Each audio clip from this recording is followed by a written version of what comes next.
following stretches are a sequence that's useful for loosening up the muscles through the side of the neck and the back of the neck. They're particularly useful for neck pain patients and neural pain patients who are getting diffuse symptoms down either or both of their arms.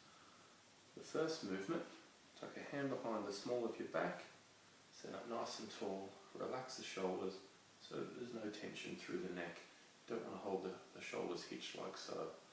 Drop the shoulders down and back, tuck the chin in slightly, reach over the top of the head, right over to your ear, and bring the ear down towards the shoulder. So I'm getting a good stretch through the side of my neck on the left. Now be careful with the right shoulder not to hitch it up so you can get some uncomfortable pinching on the right. Make sure you keep that shoulder down and back. If need be, do these in front of a mirror. What we don't want to see from side on is the chin poking forward. You end up pinching everything at the back of the neck.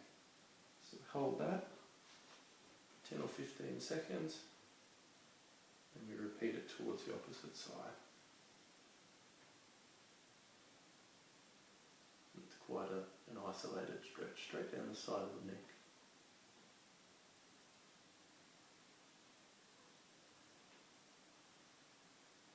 Hold that for 10 or 15 seconds. And we do the second component of the stretch. So I've already stretched the side of the neck through the scalenes. Now we're going to try and stretch the upper trapezius and the levator scapulae. So for this one, same thing. Hand tucked in behind the small of the back. Turn towards your opposite shoulder.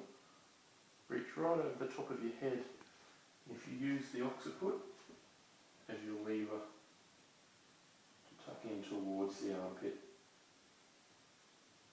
Once again, hold that position for 10 to 15 seconds. And we repeat that to the opposite side.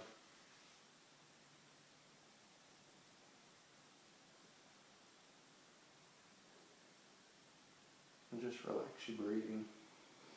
As you breathe out, try and sink a little further into the stretch. Good. Okay. Once that's done, we then go into a stretch for the chest. So it's best done using a door frame. So if you start off with the hand roughly at waist height, we'll do this right side first. Rotate the body away and try and let the shoulder drop down at the same time, so you don't want to hitch the shoulder. You just keep rotating the body away. As you breathe in and out, sink further into the stretch. You can lower your body height and use your legs to drive through the stretch as well. That'll increase the force of the stretch. Hold that for 10 or 15 seconds. And just work the hand up a little bit higher, a couple of inches. Doesn't matter which way around you have your legs, whichever's comfortable. Work our way up. Once again, another 10 or 15 seconds. A couple more inches. Rotate away again.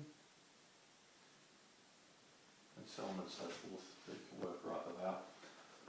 The reason why it's important to perform that movement in more than just one position, which a lot of people are taught to do it in just one position as part of an exercise or fitness routine.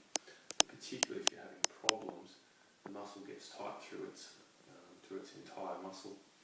So you've got the clavicular head up here, you've got the sternal head running through here, and you've got the costal attachments running down here.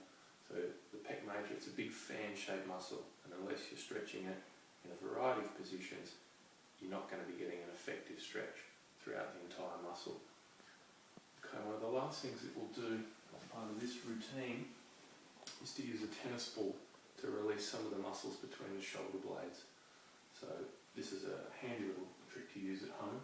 So if I wanted to target the muscles on the inside of my right shoulder blade, perhaps if I was getting some catching pain in that area, restriction of my breathing, if I feel it's just not quite moving properly through there, I'll simply cross this arm over, place the tennis ball up between that area,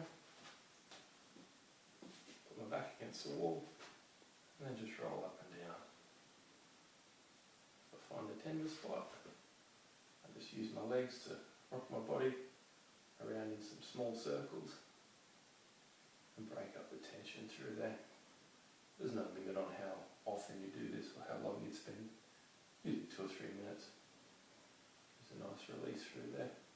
And then to change sides, cross the other hand over. You just roll carefully across and work it through the other side. If you have trouble reaching to place a tennis ball, if your flexibility won't allow you to get your hand up behind your back, simply place it into a football sock or a stocking. That way you can cross the arm over and you can lower it down behind your shoulder blades quite easily. So that concludes our little neck and shoulder loosening routine.